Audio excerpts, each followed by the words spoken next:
வணக்கம் நண்பர்களே. இன்னைக்கு இந்த வீடியோவில் சித்ரா பௌர்ணமி பார்த்தீங்கன்னு வச்சுக்கோங்களேன் வரப்போகுது.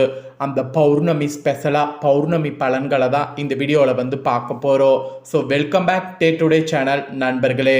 இன்னைக்கு நம்ம சேனலில் பார்த்தீங்கன்னு வச்சுக்கோங்களேன் ஒரு முக்கியமான ஜோதிட தாள்களையும் ஒரு ஆன்மீக பரிகாரத்தையும் இந்த வீடியோவில் பார்க்க போகிறோம். ஸோ யாருக்கு பார்க்க போகிறோம் அப்படின்னு பார்த்தீங்கன்னா மேச ராசிக்காரங்களுக்கு பார்க்க போகிறோம். ஆக்சுவலி பல சிறப்பு அம்சங்களை கொண்ட சித்ரா பௌர்ணமி பார்த்தீங்கன்னு வச்சுக்கோங்களேன் வரப்போகுது. அந்த சித்ரா பௌர்ணமியுடைய சிறப்பு பலன்களை தான் இந்த வீடியோவில் மேச ராசிக்காரங்க உங்களுக்கு பார்க்க போகிறோம். சித்ரா பௌர்ணமி அன்னைக்கு அம்பாள் வழிபாடு செய்வதால் திருமண யோகம் குழந்தை பாக்கியம் கிடைக்கும் என்பது ஒரு நம்பிக்கை. ஆக்சுவலி சித்திர மாதத்துல சித்திர நட்சத்திரத்தோடு கூடிய சித்ரா பௌர்ணமி வந்தால் அது மிகவும் விசேஷமானது.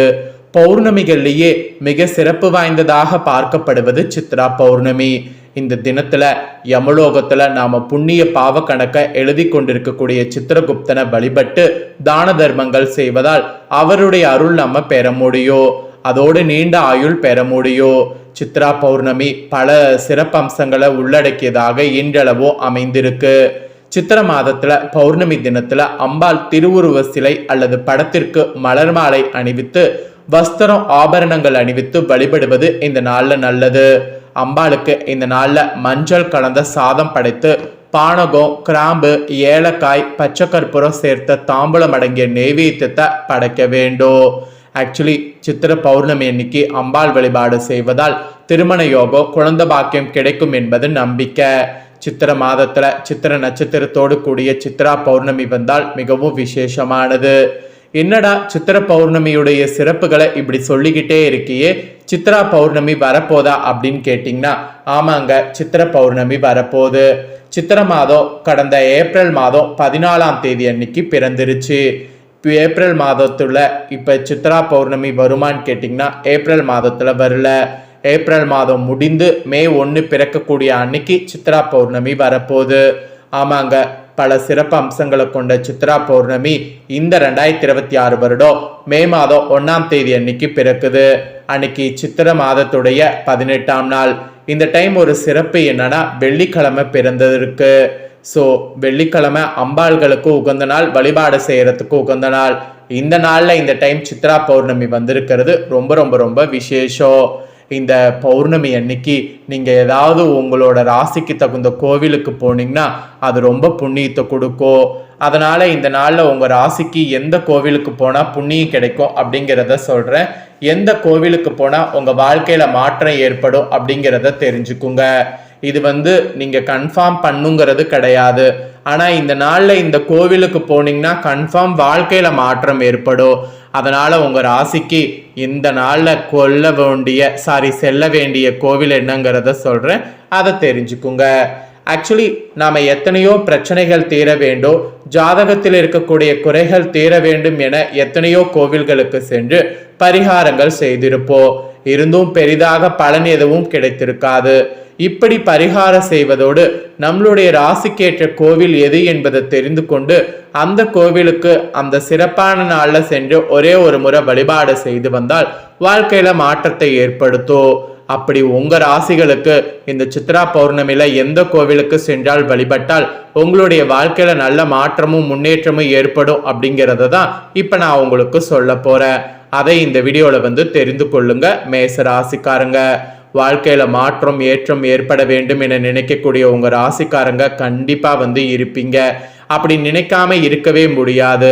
ஆனா பலருக்கும் எவ்வளவு முயற்சி செய்து கடுமையாக உழைத்தாலும் வாழ்க்கை ஒரே மாதிரி தான் சென்று கொண்டிருக்கோ. மாற்றம் என்பதே முன்னேற்றம் என்பதே ஏற்படாம இருக்கோ. நம்மளுடைய வாழ்க்கை இப்படி போய்விடுமோ, நம்ம முன்னேறவே முடியாதோ, கடைசி வரை நாம கஷ்டப்பட்டு கொண்டுதான் இருக்க வேண்டுமா என கலங்கக்கூடிய உங்க ராசிக்கு இந்த கோவிலுக்கு சித்ரா பௌர்ணமி அன்னைக்கு சென்று வந்தால் மாற்றம் என்பது நிச்சயம் ஏற்படும். ஆக்சுவலி ஒவ்வொரு ராசி நட்சத்திரத்துக்கும் ஒவ்வொரு கிரகம் தெய்வம் நன்மை தருவதாக இருக்கும். அதே போல் ஒவ்வொரு ராசிக்கும் ஏதாவது ஒரு கிரகம் பகை கிரகமாக இருக்கும். அந்த பகை கிரகங்களும் பாவ கிரகங்களும் முக்கியமான கட்டங்கள்ல இருந்தால் பலவிதமான பிரச்சனைகளை நாம சந்திக்க வேண்டியது இருக்கு. நம்மளுடைய முயற்சிகள் அனைத்தும் தடைப்படும். ஆனா இந்த பகை கிரகங்களை வலிமை இழக்க செய்யக்கூடிய தெய்வங்கள் அருள்படிக்கக்கூடிய கோவிலுக்கு இந்த ஸ்பெஷல் நாள்ல சென்று வழிபட்டு வந்தால் நன்மைகள் நடக்கும். இந்த கோவிலுக்கு இந்த நேரத்தில் வேண்டுமானாலும் நீங்கள் வந்து இந்த பௌர்ணமி அன்னைக்கு செல்லலாம். நீங்கள் பிறந்த நட்சத்திரம் வரக்கூடிய அந்த மாதிரி ஒரு நட்சத்திரம் வந்து இந்த நாளில் வந்தால் ரொம்ப சிறப்பு. சரி, ஒரே ஒரு முறை சென்று உங்கள் பேரில் அர்ச்சனை செய்து மனதார வழிபட்டு வந்து விடுங்க.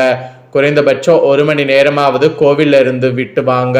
வாழ்க்கையில் பலவிதமான மாற்றங்கள் ஏற்படுவதையும் முன்னேற்றத்திற்கான வழிகள் ஏற்படுவது நீங்களே காண்பீங்க. உங்கள் ராசிக்கு இந்த நாளில் கோவிலுக்கு செல்ல வேண்டுவது நான் சொல்லிட்டு இருக்கல, அது எந்த கோவில் அப்படிங்கிறத சொல்கிறேன், நோட் பண்ணிக்கோங்க. மேச ராசிக்காரங்க, சித்ரா பௌர்ணமி அன்னைக்கு நீங்கள் போக வேண்டிய கோவில் பழனி முருகன் கோவிலுங்க, திரு அவினன்குடி கோவிலுங்க. பழனி முருகனையும் திரு அவினன்குடியையும் இந்த நாள் பார்க்க முடிஞ்சா கண்டிப்பாக பாருங்க. நீங்கள் கண்டிப்பாக இந்த நாளில் முருகரை தரிசனம் பண்ணிட்டு வந்தீங்கன்னா நீங்கள் நோட் பண்ணிக்கோங்க, அடுத்த சித்ரா பௌர்ணமி வருவதுக்குள்ளே உங்களுக்கு நீங்கள் என்ன ஆசைப்பட்டீங்களோ அது நிறைவேறும். நீங்கள் வீடு வாங்கணும்னு ஆசைப்பட்டிருந்தாலும் அந்த கனவு உங்களுக்கு நிறைவேறும். ஸோ அதனால் இதை வந்து நீங்கள் கண்டிப்பாக வந்து ஒரு பரிகாரமாக இந்த முறை ட்ரை பண்ணுங்க. இவ்வளவு நேரம் பரிகாரம் எல்லாமே வந்து பார்த்தோம். இப்போ சித்திர பௌர்ணமியுடைய பலன்களை பார்க்க போகிறோம்.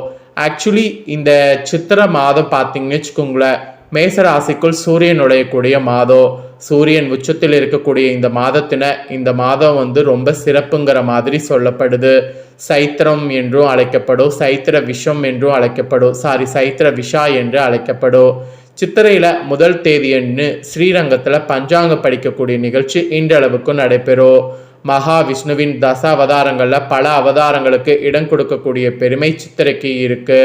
சைத்திர சுக்ல பஞ்சமியில் மீன் வடிவில் அவதாரம் எடுத்து மிரளயத்திலிருந்து உலகை மீட்டு உயிர்கள் மீண்டும் தோன்ற வழி செய்தார் பகவான்.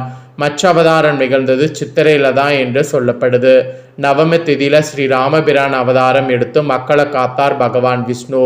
திருமாலுடைய நரசிம்ம அவதாரம், பரசுராமர் அவதாரம் நிகழ்ந்தது இந்த மாதத்துல தான். ஆதிசங்கரர் ஸ்ரீராமானுஜர் அவதரித்ததும் இந்த மாதத்துல தான். இதே போல சித்திர மாதத்துல சித்திர நட்சத்திரத்துல சிவபெருமான் தங்க பலகையில சித்திரம் ஒன்றினை வரைய அதிலிருந்து சித்திரகுப்தன் தோன்றினார். சித்திர மாதத்துல வளர்பிறை காலத்துல 3வது பிறை தோன்றக்கூடிய நாளே அக்ஷய திருதி என்று அழைக்கப்படும். இந்த நாள்ல தங்கம் வாங்கினால் இல்லத்துல செல்வம் குவியும் என்று ஐதீகம் இருக்கு. திருக்கோவில்களில் விழாக்கள் மிகவும் கோலாகலமாக நடைபெறும். அந்த ஒரு மாதமும் சித்திரை தான். மதுரை மாநகரில் அருள்மிகு மீனாட்சி அம்மன் ஆலயத்தில் நடைபெறக்கூடிய சித்திர திருவிழா, அழகர் கோவில் கள்ளழர்கள் வைகில எழுந்தள்ளக்கூடிய வைபரம் சித்திர மாதத்துல தான் நிகழும். பல்வேறு சிறப்புகள் கொண்ட சித்திர மாதத்துல ரொம்ப சிறப்பானது அந்த சித்ரா பௌர்ணமி. அதுதான் இப்ப வரப்போகுது. அதனுடைய பலனை தான் இப்ப மேச ராசிக்காரங்க உங்களுக்கு பார்க்க போறோம். சூரியன் வந்து உங்களுடைய ஜென்ம ராசியில இருக்கிறார். அது மாதிரி இந்த பௌர்ணமி இருக்கிறதுனால அரசு வேலைக்கு முயற்சி செய்யக்கூடிய உங்க ராசிக்காரங்களுக்கு வேலையானது டக்குன்னு கிடைக்கும். உத்தியோகத்தில் இருக்கக்கூடியவங்களுக்கு பதவி உயர்வு தேடி உங்களை தானா வரப்போகுது. வரக்கூடிய உயர்வை ஏற்றுக்குங்க. உங்களுடைய ராசிநாதன் செவ்வாய் வந்து 9வது இடத்துல இருக்கிறார்.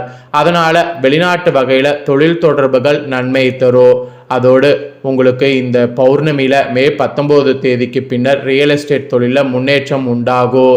புதன் உங்க ராசிக்கு 12வது இடத்துல இருக்கிறார். அது தாய்மாமனுக்காக செலவழிக்க வேண்டியது இருக்கும். மே 26 தேதிக்கு பின்னர் படிப்புல கவனம் அதிகரிக்கணும். குரு உங்க ராசிக்கு 7வது இடத்துல இருக்கிறார். நண்பர்களோடு நல்லுறவு நீடிக்கும். உறவினர்கள் வகையில செயல்கள் சாதகமா இருக்கும். அதோடு சுக்கிரன் உங்க ஜென்ம ராசியில் இருக்கிறார். முக வசீகரம் அதிகரிக்கும். அப்புறம் மே 6 தேதிக்கு பின்னர் நகைகளுடைய சேர்க்கை அதிகரிக்கும். சனி உங்க ராசிக்கு 9வது இடத்துல இருக்கிறார். அப்பாவின் தொழில முன்னேற்றமானது உண்டாகும். தொழில லாபமானது அதிகரிக்கும். ராகு உங்க ராசிக்கு 4வது இடத்துல இருக்கிறார். இது வீடு மராமத்து வேலையை செய்வது நல்லது. அதோடு கேது உங்க ராசிக்கு 10வது இடத்துல இருக்கிறார். எல்லா செயல்களுமே சிறப்படையும். இந்த மாதிரி தான் உங்களுக்கு சிறப்பாக இருக்க போது என்பது குறிப்பிடப்படுது. ஸோ மேச ராசிக்காரங்களுக்கு என்ன மாதிரியான பலன்கள் கிடைக்கும் அப்படிங்கிறத தெளிவாக இந்த வீடியோவில் வந்து ஷேர் பண்ணிட்டேன். ஷேர் பண்ணதை நீங்கள் தெரிஞ்சிருப்பீங்க. தெரிஞ்சதுக்கேற்ப நடந்து பலன் பெறுங்க. மெயினாக இந்த பௌர்ணமி அன்னைக்கு நான் சொன்ன மாதிரி கோவிலுக்கு போக முடிஞ்சால் கண்டிப்பாக கோவிலுக்கு போய் வழிபாடு செய்துட்டு வாங்க. அதனால தான் ஒரு வாரத்துக்கு முன்னாடியே என்ன பலன்கிறதையும் என்ன செய்யணுங்கிறதையும் உங்களுக்கு ஷேர் பண்ணேன். கண்டிப்பாக இது யூஸ்ஃபுல்லாக இருக்குன்னு சொல்லி நான் நம்புகிறேன். இந்த முக்கியமான தகவல்களை நீங்கள் பார்த்தது போல் உங்கள் ஃப்ரெண்ட்ஸ் ஃபேமிலியில் இருக்கிறவங்களும் இதை பார்த்து பயன்பெறணும் அப்படின்னு நினச்சிங்கன்னா வீடியோ லைக் பண்ணி உங்கள் ஃப்ரெண்ட்ஸ் ஃபேமிலிக்கு ஷேர் பண்ணுங்கள். உங்கள் ஃப்ரெண்ட்ஸ் ஃபேமிலியில் இருக்கிறவங்களும் மேச ராசிக்காரங்களாக இருந்தாங்கன்னா இந்த பலன்கள் பரிகாரங்கள் எல்லாமே தெரிஞ்சு பயன்பெறட்டும். இதே போல் புதிய தோள்களை தெரிந்து கொள்ள மறக்காமல் நம்ம சேனலை சப்ஸ்கிரைப் பண்ணுங்கள், கூட பெல் பண்ண ப்ரெஸ் பண்ணுங்கள். அப்போ தான் நான் போகிற மற்ற அப்டேட்டான எல்லா வீடியோஸும் உடனுக்குடனே தெரிந்து பயன்பெற முடியும். ஸோ மறக்காமல் பண்ணுங்கள். சுவாரஸ்யமாக வேறொரு வீடியோவில் உங்களை சந்திக்கிறேன். சப்ஸ்கிரைப் மட்டும் பண்ணி பெல் பண்ண ப்ரெஸ் பண்ணி வச்சுக்கோங்க. அப்போ தான் நான் போகிற மற்ற வீடியோலாம் உடனுக்குடனே தெரிஞ்சு பயன்பெற முடியும். ஸோ மறக்காமல் பண்ணுங்கள். வேறொரு இன்ட்ரெஸ்டோட டாப்பிக்கில் புதிய வீடியோவில் உங்களை சந்திக்கிறேன்.